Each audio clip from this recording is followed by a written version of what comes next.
Good morning, students. Today we are going to study the second chapter of your science book from supplementary book of 8th class on page number 14, that is microorganisms friend and foe. Microorganism friend and foe मतलब कुछ microorganisms हमारे दुश्मन होते हैं और कुछ हमारे दोस्त की तरह एक्ट करते हैं। तो इस चैप्टर में हम यही पढ़ने वाले हैं कि कौन से माइक्रोऑर्गेनिज्म हमारे लिए फ़ायदेमंद होते हैं, कौन से माइक्रोऑर्गेनिज्म जो हमारे लिए हानिकारक भी होते हैं। कॉन्सेप्ट टाइम 8 की बात करते हैं। सबसे पहले माइक्रोऑर्गेनिजम्स क्या होते हैं। हम अपने आसपास जहाँ पे हम रहते हैं, हमारे आसपास मिलियंस ऑफ इनविजिबल ऑर्गेनिजम्स हैं जो रहते हैं हमारे आसपास, और उनको हम जो मिलियंस ऑफ ऑर्गेनिजम्स हैं, मिलियंस ऑफ इनविजिबल ऑर्गेनिज्म हैं जिनको हम नेक्ड आई से नहीं देख सकते। क्यों नहीं देख सकते? क्योंकि उनका जो साइज़ होता है बहुत ही ज़्यादा छोटा होता है, और वो जो इनविजिबल ऑर्गेनिजम्स हैं उनको हम सॉइल में, वाटर में, एयर में या फिर हमारी इवन बॉडीज़ पे भी वो हमारी पाए जाते हैं। और ये जो माइक्रो ऑर्गेनिजम्स हैं इनको सिर्फ हम माइक्रोस्कोप से ही देख सकते हैं, सिर्फ माइक्रोस्कोप की हेल्प से हम देख सकते हैं क्योंकि इनका साइज़ बहुत ही ज़्यादा छोटा होता है। Coming two types of micro organism, कितने टाइप ऑफ माइक्रो ऑर्गेनिज्म होते हैं? वैसे तो माइक्रो ऑर्गेनिज्म के काफ़ी टाइप होते हैं जो विजिबल होते हैं ऑर्गेनिज्म इन आवर वर्ल्ड। कुछ जो हमारे लिए बेनिफिशियल होते हैं, कुछ हमें हार्म करते हैं, डैमेज करते हैं। जो ब्रॉड कैटेगरी है माइक्रो ऑर्गेनिज्म की वो 4 टाइप्स की है: bacteria, fungi, algae and protozoa. Bacteria, fungi, algae and protozoa. इसकी एक 5th कैटेगरी भी होती है माइक्रोस्कोपिक ऑर्गेनिज्म की, वो होती है वायरस। जो वायरस जो होता है वो नॉन लिविंग होता है, बट स्टिल वो अटैक करता है अदर ऑर्गेनिज्म में, और वो क्या करता है, रेप्लिकेट कर लेता है इनसाइड देयर बॉडी। जो कॉमन कोल्ड होता है वो वायरस की वजह से ही होता है। Next on page number 15, concept time 9। जब हमने कहा था कि माइक्रो ऑर्गेनिज्म 2 टाइप के होते हैं, कुछ हमारे लिए बेनिफिशियल होते हैं और कुछ हमें हार्म भी करते हैं। तो जो हमारे लिए बेनिफिशियल होते हैं that are known as useful micro organism. जो many of the micro organism found around us are beneficial to us. जो हमारे लिए बेनिफिशियल रहते हैं उनको हम यूज़ करते हैं बहुत सारी एप्लीकेशंस में इन डिफरेंट इंडस्ट्रीज़। जो कुछ एक उनकी जो माइक्रो ऑर्गेनिज्म की यूजेस हैं वो यहाँ पे दिए गए हैं। सबसे पहले micro organism in food production हम बताते हैं। माइक्रो ऑर्गेनिज्म क्या करते हैं? फर्स्ट वो क्या कर सकते हैं, एक फूड प्रोडक्ट को दूसरे फूड प्रोडक्ट में कन्वर्ट कर सकते हैं। सबसे कॉमन एग्जांपल जो होता है कन्वर्जेशन का वो होता है मिल्क इनटू कर्ड। जो मिल्क इनटू योगर्ट हम बात करते हैं, सेम थिंग वही होती है। चीज़ में बदलना, मिल्क का कर्ड में बदलना, वो माइक्रो ऑर्गेनिज्म की हेल्प से ही हो सकता है। और इसमें कौन सा बैक्टीरिया जो होता है जो यूज़ होता है कन्वर्ट करने के लिए, that bacteria is known as lactobacillus. यही मिल्क को कर्ड में चेंज करता है। सेकंड है make food soft and fluffy. हम ब्रेड वगैरह देखते हैं जो हमारे आसपास बेकरी प्रोडक्ट होते हैं काफ़ी सारे, उन जो भी वो सॉफ्ट प्रोडक्ट होते हैं या फ्लफ़ी प्रोडक्ट होते हैं वो सब यीस्ट की वजह से बनते हैं। एक फंगस होता है यीस्ट, और उस यीस्ट की वजह से ही वो फ्लफ़ी या फिर उनका जो डफ होता है वो डफ में ट्रैप हो जाते हैं और इसी वजह से उनको वो फ्लफ़ी बना देते हैं। तीसरा है मेक फूड इजीली डाइजेस्टेबल। जो इडली और डोसा का जो बैटर होता है उसको हमेशा कुछ घंटे के लिए रख दिया जाता है ताकि उसकी वॉल्यूम जो है इंक्रीज़ हो जाए। सेम हम मैदा के साथ भी करते हैं, उसकी वॉल्यूम इंक्रीज़ करने के लिए हम उसको कुछ टाइम के लिए रख देते हैं। जो माइक्रो ऑर्गेनिज्म एयर में, वाटर में या ग्रेन्स में होते हैं वो सब क्या करते हैं, जो प्रेजेंट होते हैं ब्रेक डाउन करते हैं स्टार्च को और उसको स्मॉलर मॉलिक्यूल्स में ब्रेक डाउन करते जाते हैं, जिससे क्या होता है हम इजीली उस फूड को डाइजेस्ट कर सकते हैं। जो माइक्रो ऑर्गेनिज्म होते हैं कार्बन डाइऑक्साइड भी प्रोड्यूस करते हैं जो कि बैटर में ट्रैप्ड हो जाता है और इसकी वजह से ही इनकी वॉल्यूम इंक्रीज़ होती है हमेशा। फोर्थ है help produce commercial food products, जैसे वाइन वगैरह है, अल्कोहल, एसिटिक एसिड, ये सब माइक्रो ऑर्गेनिज्म की हेल्प से ही बनते हैं। यीस्ट क्या होता है?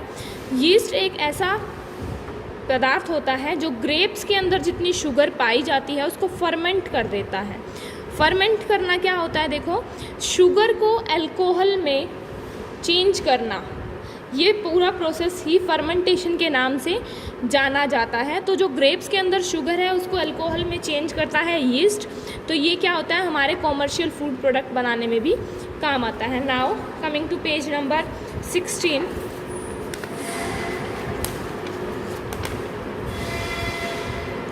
Micro organism used in medicine.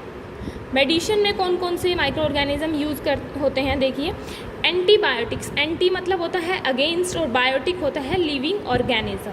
Antibiotic वो टाइप की मेडिसिन होती हैं जो माइक्रोबायल इन्फेक्शन को जो हमारी बॉडी में प्रेजेंट होता है उसको ख़त्म करने के लिए बनाए जाते हैं। एंटीबायोटिक्स कौन से माइक्रो ऑर्गेनिज्म की हेल्प से बनती हैं? और जो एग्जाम्पल है एंटीबायोटिक का, पेनिसिलिन। पेनिसिलिन जो है फंगस पेनिसिलियम से बनती है। अब एंटीबायोटिक तो जो हमारे शरीर के अंदर जो माइक्रोबायल इन्फेक्शंस होते हैं उनको ख़त्म करने के लिए होता है। वैक्सीन्स क्या होती हैं? अब हमारी बॉडी में एंटीबायोटिक ज़रूरी नहीं होता खुद से ही जनरेटेड हो, कुछ वैक्सीन्स ऐसी होती हैं जो कि एंटीबायोटिक्स को हमारी बॉडी में जनरेट करने में हेल्पफुल होती हैं। हमारी बॉडी जो है इन्फेक्शन से फाइट ऑफ करती है विथ एंटीबॉडीज़, और जो वो एंटीबॉडीज़ हैं वो वैक्सीन्स ही जनरेट करती हैं हमारी बॉडी में। वैक्सीन्स वो मेडिसिन होती हैं, जब वो इंजेक्ट की जाती हैं तो वो स्टिमुलेट कर देती हैं production of antibody in our body, और उसकी वजह से जो फ्यूचर में हम जब कभी भी एंटीबॉडी की हमें ज़रूरत होती है, प्रोटेक्ट करना होता है हमें डिसीज़ से, तो हम वो कर सकते हैं। जैसे कॉमन वैक्सीन्स है, पोलियो ड्रॉप्स बचपन में पिलाई जाती हैं और वो हमारे पूरी उम्र के लिए, पूरी टाइम के लिए हमारे लिए वो एक एंटीबॉडी बन जाती है, एंटीबायोटिक बन जाती है। चिकन पॉक्स की वैक्सीन होती है, मीज़ल जो खसरा होता है उसकी वैक्सीन, डिप्थीरिया की, hepatitis vaccine. Micro organism used in cleaning the environment. हम कुछ भी कूड़ा कचरा जैसे डालते जाते हैं हमारे एनवायरनमेंट में, हमारे आसपास जो पेड़ वगैरह होते हैं या फिर एनिमल्स का वेस्ट होता है, जो फूड वेस्ट होता है, ह्यूमन एंड एनिमल फेसेस होता है, ये क्या होते हैं? थोड़े दिनों बाद हमें वहाँ पे डीकम्पोज हुए मिलते हैं। कैसे होते हैं वो डीकम्पोज? डीकम्पोजिशन हमेशा माइक्रो ऑर्गेनिजम्स की हेल्प से ही होती है। जो मेनली जो होता है बैक्टीरिया और फंगी डिफरेंट टाइप के होते हैं। अगर ये ऑर्गेनिज्म एग्जिस्ट नहीं करेंगे तो जितना भी वेस्ट है, फूड वेस्ट, एनिमल वेस्ट, ये सब के सब अर्थ पे रह जाएगा बिना डिकम्पोज हुए, और न्यूट्रिएंट्स के रूप में दोबारा हम इनको यूज़ नहीं कर पाएंगे। Micro organism used in increasing soil fertility. जब ये माइक्रो ऑर्गेनिज्म क्या करते हैं? एनवायरनमेंट को क्लीन करते हैं। एनवायरनमेंट को क्लीन करने के बाद उनको डिकम्पोज करते हैं। तो ये क्या करते हैं?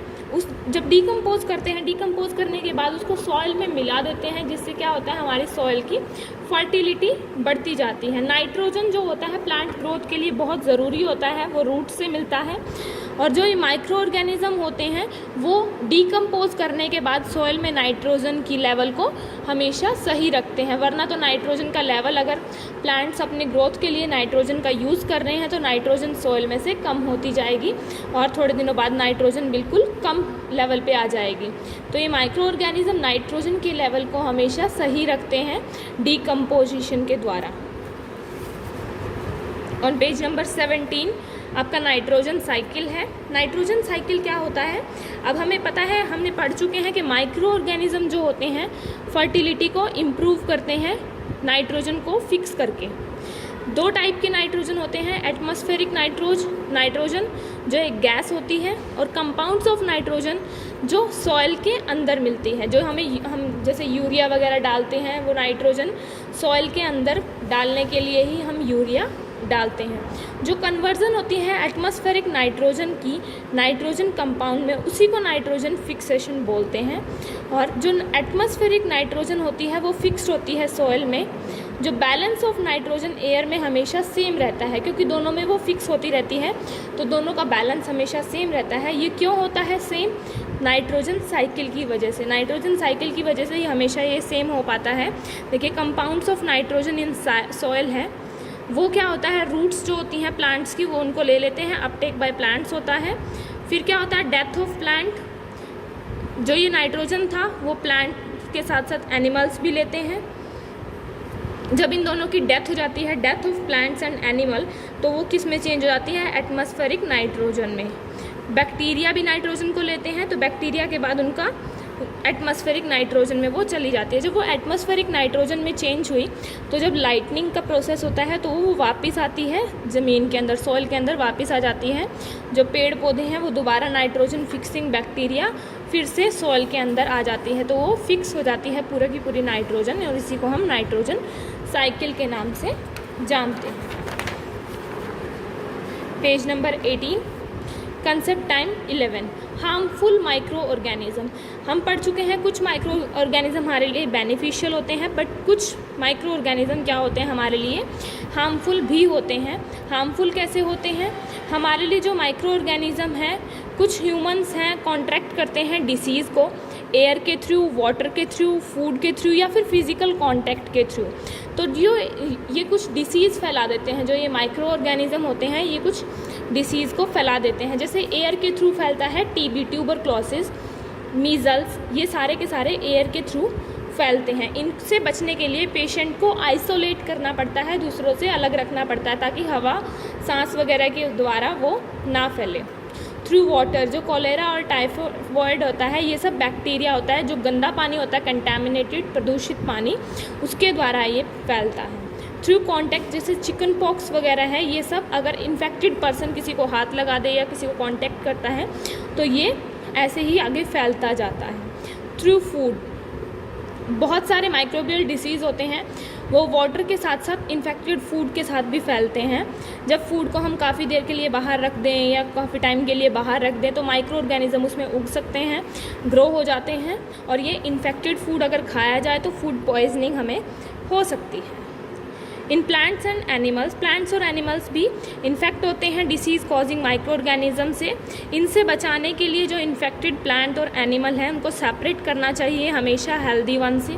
कुछ माइक्रोबियल प्लांट डिसीज़ हैं जैसे कि रस्टिंग ऑफ वीट होता है, येलो वेन मोसेक होता है, अफेक्ट क्रॉप्स, जैसे थोड़ी बहुत क्रॉप अगर ख़राब हो जाए, वीट अगर रस्टिंग होना स्टार्ट हो तो हमें उस वीट को अलग कर देना चाहिए टोटल जो हमारे पास जितनी स्टोरेज है, ताकि जो हमारी स्टोरेज है वो सारी ख़राब ना हो।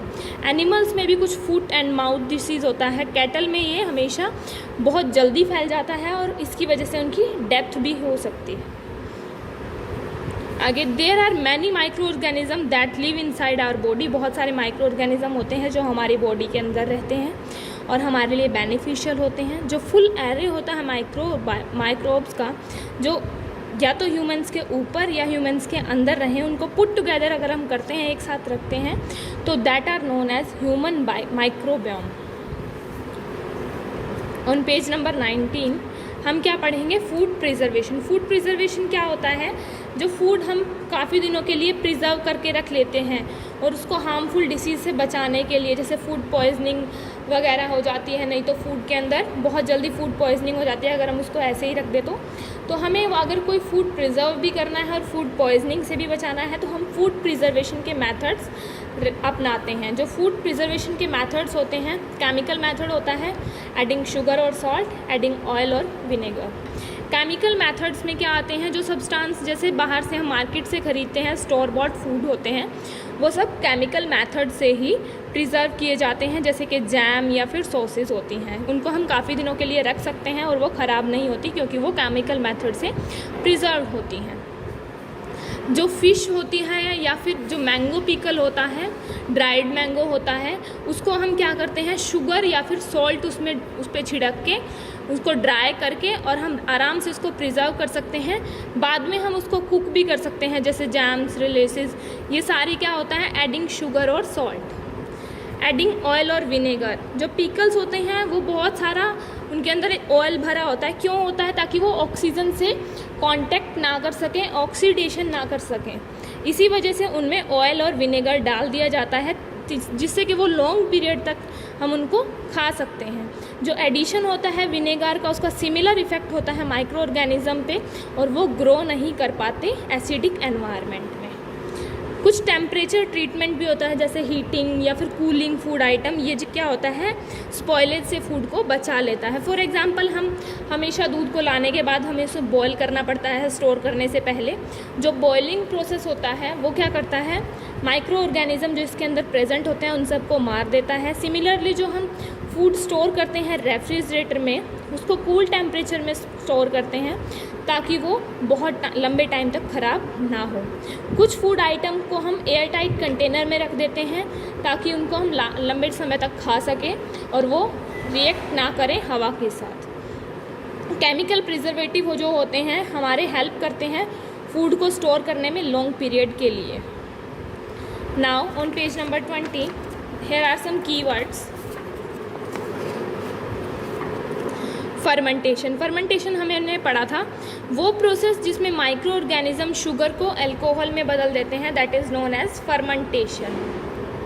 एंटीबायोटिक्स, वो मेडिसिन्स जो माइक्रोबियल इन्फेक्शन को, हमारी बॉडी के अंदर जो माइक्रोबियल इन्फेक्शन होता है उसको मारने के लिए बनाई जाती हैं, उनको एंटीबायोटिक्स कहते हैं। वैक्सीन्स क्या होती है, वो मेडिसिन जो स्टिमुलेट करती हैं production of antibodies in our body. Nitrogen cycle, atmospheric nitrogen और compounds of nitrogen in soil का जो इंटर कन्वर्जन होता है उसको हम नाइट्रोजन साइकिल के रूप में जानते हैं। फूड प्रिजर्वेशन, जितनी भी टेक्निक्स हम अप्लाई करते हैं फूड को बचाने के लिए ख़राब होने से, that are known as food preservation. So this was our chapter number 2। Thank you students.